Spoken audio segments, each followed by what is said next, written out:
చిన్న ప్రార్థన చేసుకుని ఈరోజు వాక్యం మనం ధ్యానించుకుందాం. మహోన్నతుడా, మహాపరిశుద్ధుడా, గొప్ప దేవుడా, తండ్రి, మీ ఆత్మ ద్వారా, మీ వాక్యం ద్వారా మీరే మాతో మాట్లాడవలసిందిగా, మమ్మలను ముందుకు నడిపించవలసిందిగా నజరేయుడైన యేసుక్రీస్తు వారి అతి పరిశుద్ధ నామంలో మిమ్మల్ని ప్రార్థించి బ్రతిమాలి వేడుకుంటున్నాము, మా ప్రియ పరలోకపు తండ్రి. ఆమేన్. ఏమండి, ఈరోజు మన యొక్క వాక్యాంశంగా దేవుని ఏర్పాటు అనే అంశం మనం తీసుకుందాం. ఏంటండి? దేవుని ఏర్పాటు, గాడ్స్ ప్లాన్ లేదా గాడ్స్ అరేంజ్మెంట్. మనం జాగ్రత్తగా పరిశీలిస్తేనండి, ఈ సృష్టిలో మనం చూసే సమస్తమైన వాటిలోనూ కూడా there is a God's plan.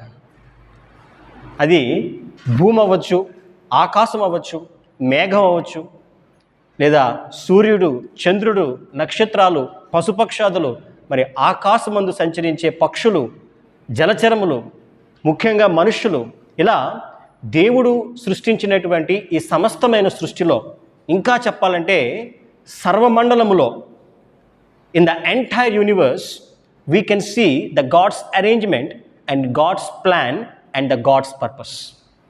ఈరోజు అదే మాటను మన యొక్క వాక్యాంశంగా మనం తీసుకుందామండి. మరి దేవుడు ఏ విధంగా, ఏ యొక్క ఏర్పాటులో ఈ యొక్క భూమిని, ఈ యొక్క ఆకాశమును, ఈ సమస్తమును దేవుడు ఏర్పాటు చేశాడో మన వాక్యంలోనే చూద్దామండి. ముందుగా మరి బైబిల్ గ్రంథంలో మొట్టమొదటి వాక్యము, ఆదికాండము 1వ అధ్యాయం 1వ వాక్యం మనం చదువుకున్నట్లయితే, ఆదియందు దేవుడు భూమి ఆకాశములను సృజించెను. భూమి నిరాకారముగాను శూన్యముగాను ఉండెను. చీకటి అగాధ జలము పైన కమ్మి ఉండెను. దేవుని ఆత్మ జలముల పైన అల్లాడుచుండెను. ఎప్పుడైతే ఈ భూమి నిరాకారముగాను శూన్యముగాను ఉందో, ఆ చీకటితో ఎలాంటి ఆకారము లేకుండా నిర్జీవంగా ఎప్పుడైతే ఈ యొక్క భూమి ఉందో, ఎక్కడైతే దేవుని ఆత్మ జలములపై అల్లాడుచున్నదో, అప్పుడు దేవుడు అన్నటువంటి మాట, దేవుడు వెలుగు కమ్మని పలుకగా వెలుగు కలిగెను. అంటే డే 1లోనండి, in the creation of everything, day 1లో దేవుడు అన్నాడు, వెలుగు కమ్మని పలుకగా వెలుగు కలిగెను, వెలుగు మంచిదైనట్టు దేవుడు చూచెను. సో సెకండ్ డే మనకు వస్తే, అదే అధ్యాయంలో 6వ వచనంలో, మరియు దేవుడు జలముల మధ్యన ఒక విశాలము కలిగి ఆ జలములను ఈ జలములను వేరుపరచును గాకని పలికెను. దేవుడు ఆ విశాలము చేసి విశాలము క్రింది జలములను, విశాలము మీది జలములను వేరుపరపగా ఆ ప్రకారమాయను. ఇది డే 2 అండి. డే 3కి వచ్చేటప్పటికి, ఆకాశము కింద ఉన్న జలము ఒక చోటనే కూర్చబడి ఆరిన నేల కనబడును గాకని పలుకగా ఆ ప్రకారమాయను. అంటే క్రియేషన్ ఆఫ్ ద ఎర్త్ అనమాట. అంటే వాటర్ అంతా కూడా ఒక చోటికి చేర్చబడి ఆ యొక్క ఆరినటువంటి నేల కనబడుగాక అని చెప్పి దేవుడు చెప్పాడు 3వ రోజు.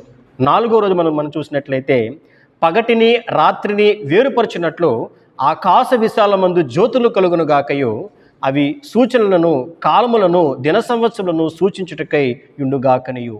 ఏమంటే మనం చదువుకుంటూ వెళ్తే, దేవుడు ఏర్పరిచినటువంటి ఆ యొక్క సమస్తమైన సృష్టిలోనూ కూడా దేవుని యొక్క ప్రణాళిక, దేవుని యొక్క ఏర్పాటు, దేవుని యొక్క చిత్తం మనకు కనిపిస్తుందండి. ఆ తర్వాత బహుశా మీరు జాగ్రత్తగా గమనించినట్లయితే, చిన్నప్పుడు సైన్స్లో ఒక సైకిల్ ఉంటుందండి. దాన్ని ఏమంటారంటే, ఆ యొక్క చిన్న చిన్న ఇన్సెక్ట్స్ నుంచి ప్రారంభమై ఆ యొక్క సైకిల్ అనేది ఎక్కడికి వెళ్తుందంటే, ఆ యొక్క ఇన్సెక్ట్స్ దగ్గర నుంచి ఆ యొక్క కప్పల దగ్గరికి, కప్పల తర్వాత పాములు, ఆ తర్వాత మరొక జీవి, ఆ తర్వాత మరొక జీవి, అలాగా ఒక చక్రాన్ని, ఒక లైఫ్ సైకిల్ని మనం చూస్తాం అందులో. ఇదంతా ఎక్కడి నుంచి వచ్చిందండి, ఇదంతా ఎవరు కలుగు చేశారండి అని అంటే, ఈ సమస్తము కూడా దేవుడు ఏర్పరిచినటువంటి మరి యొక్క ఏర్పాటుగా మనం బైబిల్లో మనం చూడగలుగుతామండి. సరే, ఈ సమస్తాన్ని దేవుడు ఏర్పాటు చేసిన తర్వాత, అదే అధ్యాయము 27వ వాక్యం వచ్చేటప్పటికి, దేవుడు నరుణ్ణి సృజించినట్లుగా మనం చూస్తాం. దేవుడు తన స్వరూపమందు నరుణ్ణి సృజించెను. God created mankind in his own image, in the image of God. దేవుడు తన స్వరూపంలో మనిషిని సృష్టించినట్లుగా ఆదికాండం 1వ అధ్యాయం 27వ వాక్యంలో మనం చూస్తున్నామండి. ఏమంటే, వాక్యం వినే ప్రతి ఒక్కరికి కూడా ఒక ప్రశ్న నేను అడగాలి మిమ్మల్ని అందరినీ కూడా. అదేంటంటే, దేవుడు భూమి ఆకాశములను లేదా ఆ యొక్క వెలుగును ముందు ఏర్పరిచాడా, లేదా మానవుణ్ణి లేదా మనుషుల్ని ముందుగా దేవుడు ఏర్పరిచాడా? నాకు సమాధానం చెప్పండి. భూమి ఆకాశాలను దేవుడు ముందుగా ఏర్పరిచాడు. మీరండి? ఓకే. సో మీరు చెప్పే సమాధానం ఏంటంటే దేవుడు భూమి ఆకాశములను ఆ యొక్క వెలుగును సమస్తాన్ని ముందుగా దేవుడు ఏర్పరిచాడు అని చెప్తున్నారు కదా. మరి మన వాక్యంలో చూద్దామండి. ఎఫెసీ రాసిన పత్రిక ఎఫెసియన్స్ చాప్టర్ 1 verse 4 to 6 మనం చదువుకుందాం.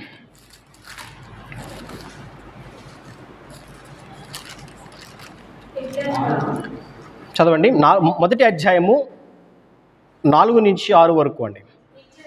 ఎట్లనగా తన ప్రియుని యందు తాను ఉచితముగా మనకు అనుగ్రహించిన తన కృపా మహిమకు కీర్తి కలుగునట్లు తన చిత్త ప్రకారమైన దయా సంకల్పము చొప్పున యేసుక్రీస్తు ద్వారా తనకు కుమారులుగా స్వీకరించుటకై మనలను ముందుగా తన కోసము నిర్ణయించుకొని మనము తన ఎదుట పరిశుద్ధులము నిర్దోషులమునై ఉండవలెనని జగత్తు పునాది వేయబడక మునిపే ప్రేమ చేత ఆయన క్రీస్తులో మనలను ఏర్పరచుకునేను.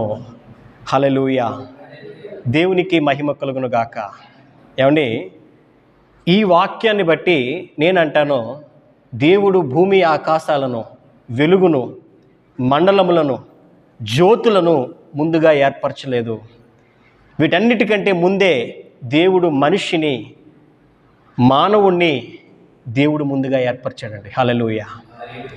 యేసుక్రీస్తు ద్వారా ఆ వాక్యం మీరు జాగ్రత్తగా చూసినట్లయితే మనము తన ఎదుట పరిశుద్ధులమును నిర్దోషము ఉండవలనని జగత్తు పునాది వేయబడక మునిపే ప్రేమ చేత ఆయన క్రీస్తులో మనలను ఏర్పరచుకొనెను. ఇక్కడ మనకు సందేహం వస్తుంది, ఏమంటే క్రీస్తు ఎప్పుడు ఏర్పరచబడ్డాడు అని అంటే జగత్తు పునాది వేయబడక మునిపే ఆయన క్రీస్తు ఉన్నారండి. మనం ఆరాధిస్తున్నటువంటి యేసుక్రీస్తు ప్రభు ముందే ఉన్నారు. మరి మనలను దేవుడు ఈ భూమిని నిర్మించక మునిపే, లేదా ఈ భూమిని ఏర్పాటు చేయబడక మునిపే మనల్ని దేవుడు ఏర్పాటు చేసినట్లుగా ఇక్కడ మన వాక్యంలో చూస్తున్నాం కదా. ఓకే, మరొక ప్రశ్న మిమ్మల్ని అడుగుతానండి. అదేంటంటే, ఎవరు ముందుగా ఏర్పరచబడ్డారు అని అంటే, ఎస్, జగత్తు పునాది వేయబడక మునిపే క్రీస్తు మూలముగా లేదా క్రీస్తు ద్వారా మనల్ని దేవుడు ఏర్పాటు చేశాడు. మరి ఎవరు ముందుగా నిర్మించబడ్డారు అని అంటే ఏం చెప్పాలండి? మనుషుడు ముందుగా నిర్మించబడ్డాడా, లేదా భూమి ఆకాశములను సమస్తములను ముందు నిర్మించబడ్డాయా? ఏమండి, భూమి ఆకాశాలు ముందుగా నిర్మించబడ్డాయి. కానీ ఈ భూమి ఆకాశంలో నిర్మించబడక మునుపు మనిషి ఏర్పరచబడ్డాడు. హల్లెలూయా. ఇది దేవుని యొక్క ఏర్పాటు. ఈరోజు మన యొక్క వాక్యాంశం ఏంటండి? దేవుని యొక్క ఏర్పాటు. మనం జాగ్రత్తగా పరిశీలన చేస్తే ప్రతి దాంట్లోనూ కూడా దేవుడు ఆయన ప్రత్యేకమైన ఏర్పాటు కలిగి ఉన్నాడండి. మనిషికి ఆయన ఇచ్చినటువంటి ఆ యొక్క ప్రాధాన్యత, ఆ యొక్క ప్రాముఖ్యత, ఆయన ఆధిక్యత మరి సామాన్యమైంది కాదు. కేవలము దేవుడు తన స్వరూపమును సృష్టించి మాత్రమే మనలో ఆయన ప్రేమను కనపరచలేదండి. సమస్తాన్ని నిర్మించక మునిపే మనల్ని దేవుడు ఏర్పరిచాడు. క్రీస్తు ద్వారా మనల్ని ఆయన ప్రేమిస్తున్నాడని చెప్పి ఇక్కడ మన వాక్యంలో చూస్తున్నాం. మరి బైబిల్ గ్రంథంలో భక్తుడైనటువంటి ఇర్మియాని గురించి దేవుడు కలిగినటువంటి ఆ యొక్క ఏర్పాటు ఏంటో కూడా మనం చూద్దామండి. ఇర్మియా గ్రంథము 1వ అధ్యాయము 4 మరియు 5 వాక్యం మనం చదువుకున్నట్లయితే, ఇర్మియా గ్రంథము 1వ అధ్యాయము 4 and 5 వర్సెస్ అండి. యెహోవా వాక్కు నాకు ప్రత్యక్షమై ఇలాగు సెలవిచ్చెను, గర్భములో నేను నిన్ను రూపింపక మునిపే నిన్నెరిగి తిని, నీవు గర్భము నుండి బయలుపడక మునిపే నేను నిన్ను ప్రతిష్ఠించి తిని, జనములకు ప్రవక్తగా నిన్ను నియమించి తిని. ఏమండి, ఈ మాటను దేవుడు ప్రవక్త అయినటువంటి లేదా భక్తుడైనటువంటి ఇర్మియాని గూర్చి చెప్తున్నాడండి. అంటే ఇక్కడ మనం జాగ్రత్తగా పరిశీలన చేస్తే ఇర్మియా యొక్క జీవితం పట్ల, ఇర్మియా పుట్టక మునిపే లేదా ఇర్మియా తల్లి గర్భంలో రూపింపబడక మునిపే యిర్మీయా పట్ల దేవుడు ఆయన కలిగినటువంటి ఆ యొక్క ఏర్పాటును తెలియజేస్తున్నట్లుగా ఇక్కడ మనం వాక్యంలో చూస్తున్నామండి. మరి అంత మాత్రమే కాదు, న్యూ టెస్టిమెంట్లో క్రొత్త నిబంధన గ్రంథంలో మనం చూసినట్లయితే యోహాను గురించి దేవుడు ఆయన ఏర్పాటును ఎలిజబెతు మరియు జకర్యాకు తెలియజేయడం కూడా మనం బైబిల్లో చూస్తాం. లూకాసు వార్త మొదటి అధ్యాయము 11 నుంచి 17 వరకు మనం చదువుకున్నట్లయితే, ప్రభు దూత ధూపవేదిక కుడివైపున నిలిచి అతనికి కనబడగా జకర్యా అతన్ని చూచి తొందరపడి భయపడిన వాడాయను. అప్పుడు ఆ దూత అతనితో, జకర్యా, భయపడకుము, నీ ప్రార్థన వినబడినది, నీ భార్య అయిన ఎలిజబెతు నీకు కుమారుణ్ణి కనును, అతనికి యోహాను అను పేరు పెట్టుదువు. అతడు ప్రభు దృష్టికి గొప్పవాడై ద్రాక్షరసమైనను మద్యమైనను త్రాగక తన తల్లి గర్భమున పుట్టినది మొదలుకొని పరిశుద్ధాత్మతో నిండుకొనిన వాడై ఇజ్రాయేలులో అనేకులను ప్రభువైన వారి దేవుని వైపునకు త్రిప్పును. హల్లెలూయా. ఏమండి, ఈ విధంగా మనం చదువుకుంటూ వెళ్తే బైబిల్ గ్రంథంలో అనేక పర్యాయాలు దేవుడు ఆయన ఏర్పరచుకున్నటువంటి తన బిడలు వారి యొక్క జీవితాలు ఏ విధంగా ఉండాలో, వారి పట్ల ఆయన ఏ ఏర్పాటు కలిగి ఉన్నాడో ఆయన ముందుగానే చెప్తున్నట్లుగా ఇక్కడ మనం బైబిల్లో చూస్తున్నాం కదండి. ఏమండి, ఇక్కడ మనం జాగ్రత్తగా మనం ఆలోచించాల్సింది ఏంటంటే, కేవలము యిర్మీయా పట్లో లేదా ఒక యెషయా పట్లో లేదా ఒక బాప్తిస్మిచ్చు యోహాను పట్లో దేవుడు ప్రత్యేకమైన ఏర్పాటు కలిగి లేడు. ఆయన మూలముగా జన్మించిన ప్రతి ఒక్కరి పట్ల దేవుడు ఒక ప్రత్యేకమైన ప్రణాళిక కలిగి ఉన్నాడు, ఒక ప్రత్యేకమైన ఏర్పాటు కలిగి ఉన్నాడండి. ఎస్, దేవుడు మీ పట్ల, నా పట్ల, మనందరి పట్ల దేవుడు ఒక ప్రత్యేకమైన ఏర్పాటును ఆయన కలిగి ఉన్నాడు. It was not after we born, మనం జన్మించిన తర్వాత, మనం పెద్దవారైన తర్వాత కాదండి. మనం మన తల్లి గర్భంలో ఉరిపిపోడక మునిపే, ఇంకా మనం ఈ భూమి మీదకి రాక మునిపే దేవుడు మన పట్ల ఒక ప్రత్యేకమైన ఏర్పాటును కలిగి ఉన్నాడనే సత్యాన్ని ఈరోజు ప్రతి ఒక్కరూ తెలుసుకోవాలని దేవుడు ఆయన వాక్యం ద్వారా తెలియజేస్తున్నాడు. మరొక మాట మనం చదువుకున్నట్లయితే యెషయా గ్రంథము 46వ అధ్యాయము 10వ వాక్యం మనం చదువుకున్నట్లయితే, ఐజయా చాప్టర్ 46 verse 10, నా ఆలోచన నిలుచుననియు నా చిత్తమంతయు నెరవేర్చుకొనదననియు చెప్పుకొనుచు ఆది నుండి నేనే కలగబో వాటిని తెలియజేయుచున్నాను, పూర్వకాలము నుండి నేనే ఇంకా జరుగు వాటిని తెలియజేయుచున్నాను. ఏమండి, I make known the end from the beginning, from ancient times what is still to come. I say my purpose will stand and I will do all that I please. దేవుడు ఆయన వాక్యం ద్వారా చాలా స్పష్టంగా చెప్తున్నాడండి, నా ఆలోచనను నేను ఖచ్చితంగా జరిగిస్తాను. ఈ జగత్తు పునాది అది ఆ యొక్క పూర్వము నుండే, ఆది నుండే నేను కలుగబో వాటిని తెలియజేయువాడను, సమస్తమును తెలియజేయువాడని అని చెప్పి దేవుడు ఆయన వాక్యం ద్వారా తెలియజేస్తున్నాడండి. ఈరోజు వాక్యం ఉంటున్న ప్రతి ఒక్కరితోనూ, ప్రతి దేవుని ఏర్పాటు మూలంగా పుట్టిన ప్రతి ఒక్కరితోనూ దేవుడు మాట్లాడుతున్నాడు. ఈ వాక్యం ఉంటున్న ప్రతి ఒక్కరితోనూ దేవుడు మాట్లాడుతున్నాడు. మీ పట్ల దేవుడు ఒక ప్రత్యేకమైన ఏర్పాటును కలిగి ఉన్నాడు. మీ పట్ల దేవుడు ఒక ప్రత్యేకమైన ప్రణాళికను కలిగి ఉన్నాడు. కాబట్టి నేను ఏదో జస్ట్ లైక్ దట్ ఏదో జన్మించానండి, నా వల్ల మరి ఎవరికి ప్రయోజనం లేదు, ముఖ్యంగా దేవునికి అసలు ఏమీ ప్రయోజనం లేదని చెప్పి ఎవ్వరూ కూడా అనుకోవడానికి వీల్లేదండి. మరి దేవుని మనం నమ్ముకున్నాము, దేవునిచే ఆకర్షింపబడ్డాము, ప్రభులోనికి వచ్చాము అని అంటేనే మన పట్ల దేవుడు ఒక ప్రత్యేకమైన ఏర్పాటు కలిగి ఉన్నాడు అనే సత్యాన్ని మనం తెలుసుకోవాలి. ఉదాహరణకి మనం బైబిల్లో యోసేపు యొక్క జీవితాన్ని మనం చూసినట్లయితే, మరి తండ్రి దగ్గర, ఒక కుటుంబం దగ్గర ఎంతో గారాభంగా పెరిగాడు. ఎంతో తండ్రి యొక్క ప్రేమలో యోసేపు పెరిగేటట్టు మనం చూస్తామండి. కానీ కొంత వయసు వచ్చిన తర్వాత అన్నలందరూ కూడా యోసేపుపై పగబట్టినట్లుగా, ఒక విషపు చూపు ఆయన పట్ల కలిగినట్లుగా మనం బైబిల్లో చూస్తాం. ఆ యొక్క కోపాన్ని బట్టి, ద్వేషాన్ని బట్టి యోసేపును ఐగుప్తుకు అమ్మివేస్తారండి. యోసేపును ఐగుప్తుకు అమ్మివేసిన తర్వాత ఒక ఇంట్లో అతడు బానిసగా చేరతాడు.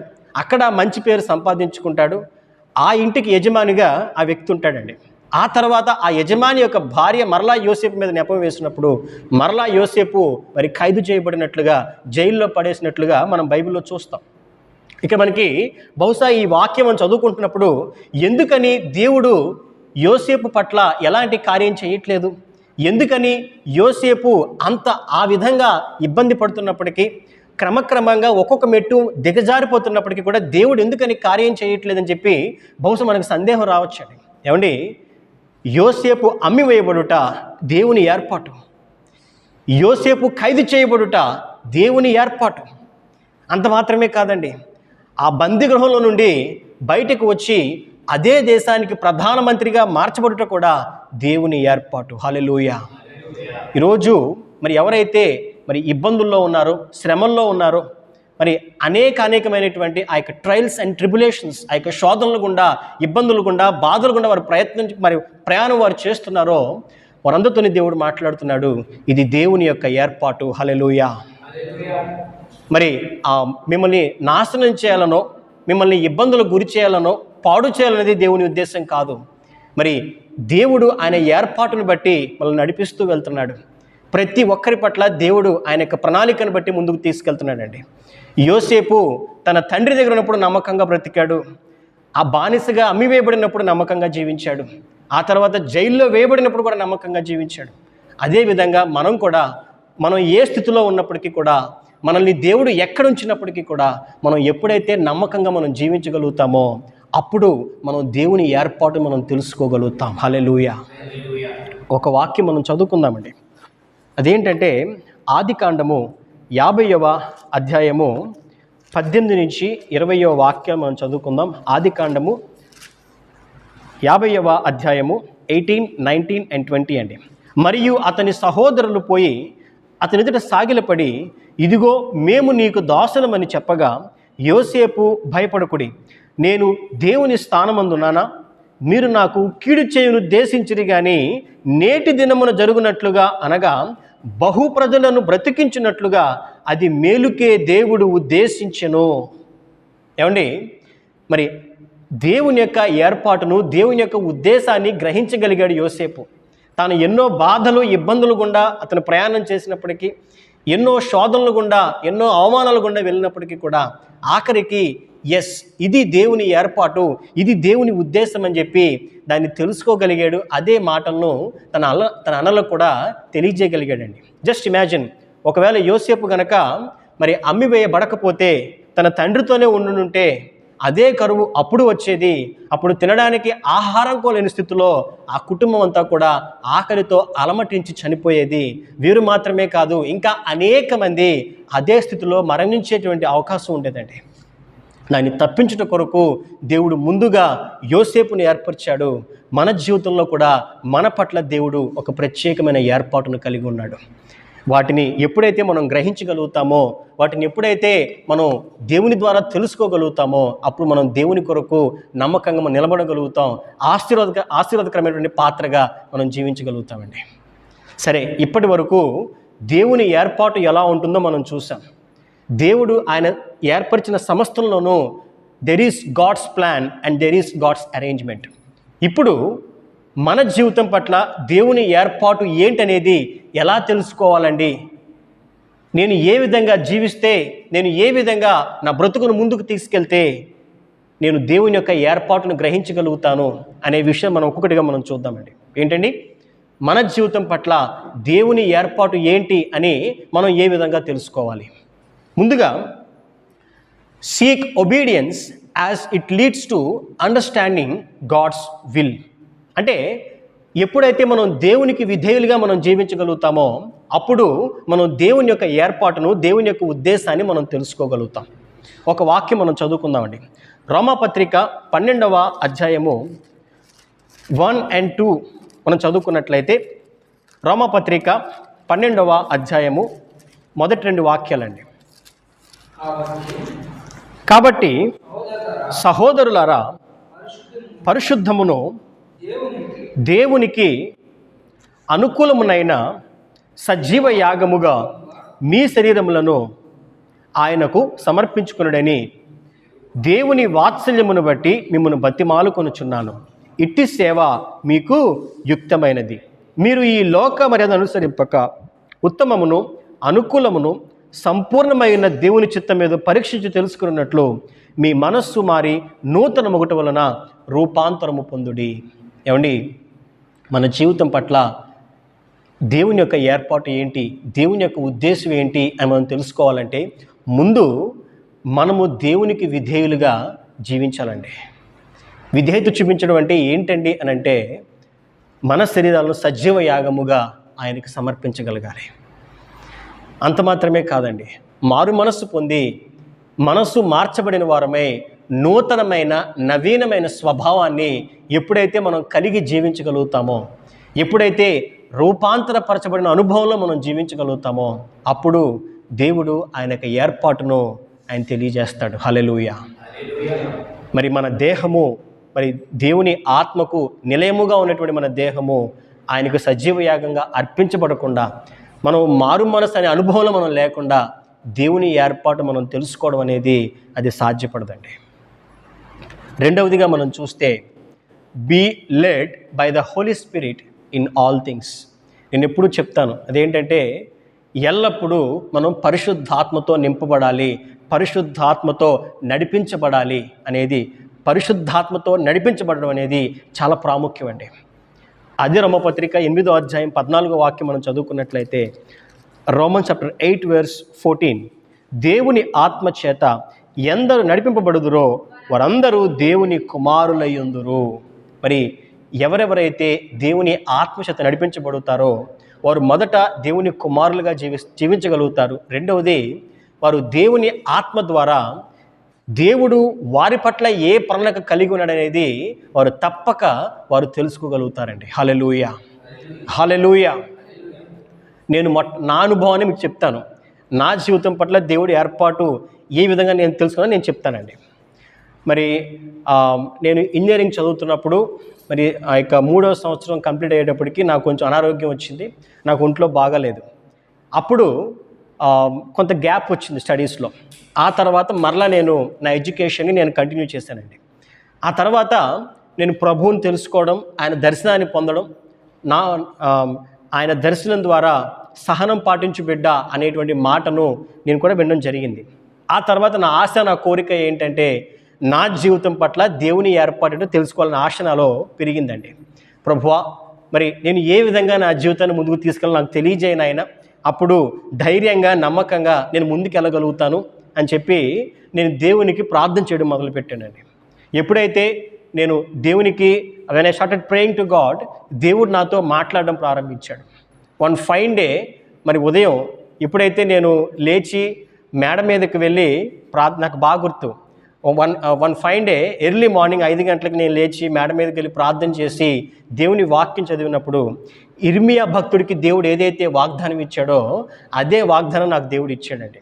ఇర్మియా గ్రంథము 1వ అధ్యాయం 4-5 వచ్చి మనం చదువుకున్నాం కదండి. అదే మాట ద్వారా దేవుడు నాతో మాట్లాడాడు.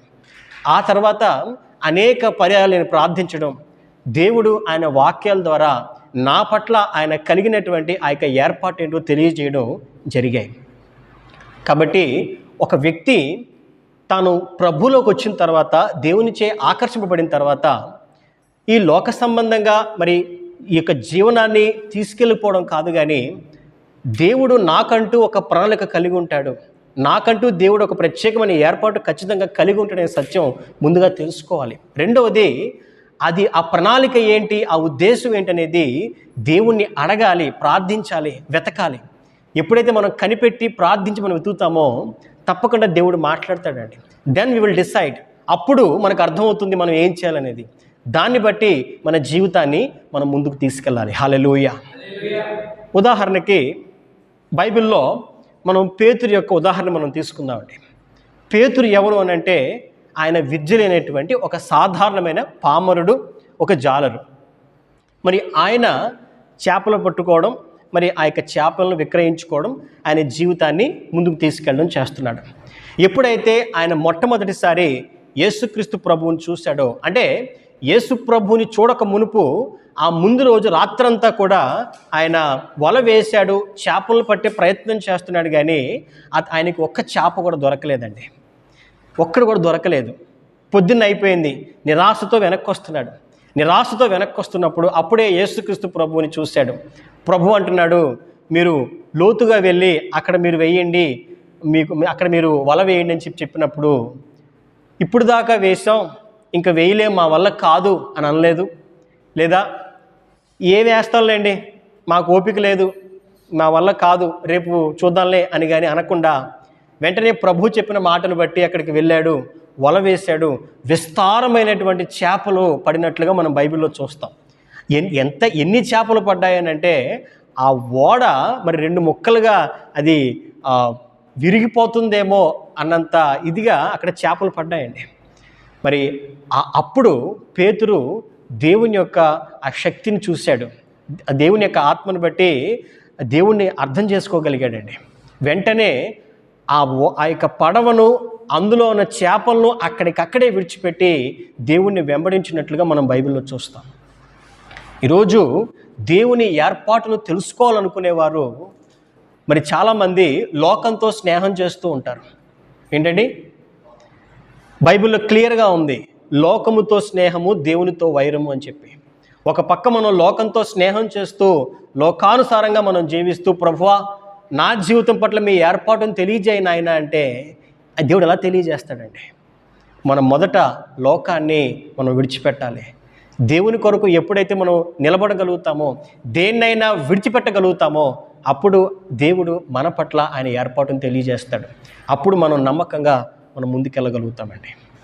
మరి మరొకటి మనం చూసినట్లయితే, reading and meditating on his word, దేవుని వాక్యాన్ని మరి ఎల్లప్పుడూ మనం ధ్యానిస్తూ ఉండాలండి.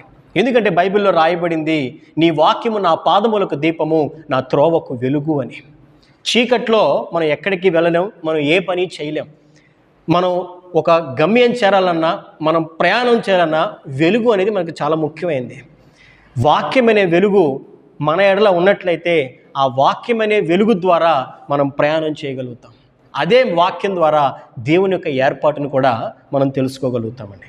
సో ఇప్పుడు మనం ఏం విన్నామండి? మొదటిది ఏంటండి? Seek obedience as it leads to understanding God's will. దేవునికి మన యొక్క శరీరాలను సజీవయాగంగా మనం సమర్పించుకోవాలి. మనం మారు మనస్సు పొంది ఎప్పుడైతే నూతనమైన నవీనమైన హృదయం మనం కలిగి ఉంటామో అప్పుడు మనం దేవుని ఏర్పాటును తెలుసుకోగలుగుతాం. రెండవదిగా, we have to be led by the Holy Spirit of all things. అంటే పరిశుద్ధాత్మ చేత మనం నడిపించబడాలి, పరిశుద్ధాత్మచే మనం ప్రేరేపించబడాలి. మరి మూడవదిగా, reading and meditating his word all time. అంటే దేవుని వాక్యాన్ని క్రమం తప్పకుండా మనం ధ్యానిస్తూ ఉండాలి. అప్పుడు ఆ వాక్యం అనే వెలుగు మనకి మార్గాన్ని చూపిస్తుంది. నాలుగవదిగా, trust in God with all your heart. అంటే దేవుణ్ణి మన హృదయపూర్వకంగా మనం నమ్మగలగాలండి. ఆ వాక్యం మనం చదువుకున్నట్లయితే సామెతల గ్రంథము 3వ అధ్యాయము 5-6 మనం చదువుకున్నట్లయితే, నీ స్వబుద్ధిని ఆధారము చేసుకునక నీ పూర్ణ హృదయముతో యెహోవా యందు నమ్మిక ఉంచుము, నీ ప్రవర్తన అంతటి యందు ఆయన అధికారమునకు ఒప్పుకొనుము. చాలామంది చేసే పొరపాటు ఏంటంటే వాళ్ళ సొంత ఆలోచనలని దేవుని నిర్ణయంగా వారు తీసుకుంటూ ఉంటారు. వారి సొంత ఆ యొక్క ఏర్పాటునే దేవుని ఏర్పాటుగా వారు అనుకుని చాలా పొరపాటు చేస్తారండి. నో, ఎప్పుడూ మన స్వబుద్ధిని మనం ఆధారం చేసుకోకూడదు. మరి మనం బైబిల్లో యోనా భక్తిని మనం చూసినట్లయితే దేవుడు భక్తుడైన యోనాకు చెప్పింది ఒకటి, యోనా చేసింది ఒకటి. యోనా తన స్వబుద్ధిని ఆధారం చేసుకుని నీనివే పట్టణానికి వెళ్ళమంటే తార్షిషు పట్టణానికి ఆ యొక్క ఓడ టికెట్కి బుక్ చేసుకున్నాడు. ఎప్పుడైతే అతను తన స్వబుద్ధిని ఆధారం చేసుకున్నాడో తప్పు చేశాడు, పొరపాటు చేశాడు, దేవుని ఏర్పాటుకు విరోధంగా నడిచాడు.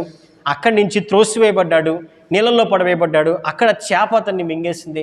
అనేక శ్రమలు, అనేక ఇబ్బందులు గుండా అతడు ప్రయాణం చేయవలసినటువంటి ఆ యొక్క పరిస్థితి వచ్చిందండి. అలా కాకుండా తన స్వబుద్ధిని ఆధారం చేసుకుండా తన పూర్ణ హృదయంతో యెహోవా యందు నమ్మిక ఉంచగలిగితే బహుశా ఆ పొరపాటు చేసేవాడు కాదేమో. ఈరోజు మనతో కూడా దేవుడు మాట్లాడుతున్నాడు. మన స్వబుద్ధిని, మన ఆలోచనలను, మన చూపుకి, మన జ్ఞానానికి ఉన్నతంగా మంచిగా అనిపించిన వాటిని దేవుని ఏర్పాటుగా మనం తీసుకున్నట్లయితే అది పొరపాటేనండి. అది మన కంటికి మేలుకరంగా కనిపించకపోవచ్చు, లాభసాటిగా అనిపించకపోవచ్చు. అయినప్పటికీ ఎప్పుడైతే మనం దేవుని ఏర్పాటుని పూర్ణ హృదయంతో మనం వాటిని తీసుకుని లోబడతామో అప్పుడు దాన్నే మనకి దేవుడు ఆశీర్వాదకరంగా మారుస్తాడు. మన జీవితాలను దేవుడు గొప్పగా దీవిస్తాడండి. కాబట్టి మరి ఎప్పుడైతే మనం ఈ విధంగా మనం ముందుకెళ్తామో, ఈ విధంగా మనం దేవునికి లోబడతామో, అప్పుడు ప్రభువు మన జీవితం పట్ల ఆయన యొక్క ఏర్పాటును తెలియజేస్తాడు. అప్పుడు మనం దేవుని కొరకు నమ్మకంగా జీవించగలుగుతాం. దేవుని చిత్తాన్ని మనం నెరవేర్చగలుగుతాం. దేవుని కొరకు మనం నమ్మకంగా మనం ముందుకెళ్ళగలుగుతామండి. దేవుడు తన పరిశుద్ధ వాక్కును దీవించి ఆశీర్వదించునుగాక. ఆమేన్. ప్రార్థన చేసుకుందామండి. మహోన్నతుడా, మహాపరిశుద్ధుడా తండ్రి, నీవు మాతో మాట్లాడిన ప్రతి మాటను నాయన తండ్రి, మా హృదయంలో విత్తబడి నాటబడి ఫలించుటకు సహాయం అనుగ్రహించండి నాయన. తండ్రి, ఈ భూమి మీద తండ్రి సమస్తమైన వాటిపై నీ మూలముగా పుట్టిన ప్రతి ఒక్కరిపైనైనా మీ యొక్క ఏర్పాటు కలిగి ఉన్నావు నాయన.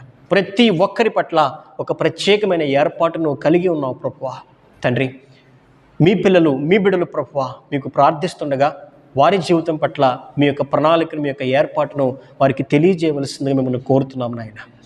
మా జీవితం పట్ల సమాధానకరమైన మేలుకరమైనటువంటి ఆ యొక్క ఏర్పాటు ఏమిటో, ఆ యొక్క ఉద్దేశం ఏమిటో మాకు సూటిగా తెలియచేయవలసిందిగా, మమ్మల్ని ముందుకు తీసుకెళ్ళవలసిందిగా ప్రభువా ప్రతి ఒక్కరిని దీవించి ఆశీర్వదించవలసిందిగా తండ్రి, నజరేయుడైన యేసుక్రీస్తు వారి అతి పరిశుద్ధ నామంలో మిమ్మల్ని ప్రార్థించి బ్రతిమాలి వేడుకుంటున్నాము మా ప్రియ పరలోకపు తండ్రి. Amen, amen, amen. అందరికీ వందనాలండి.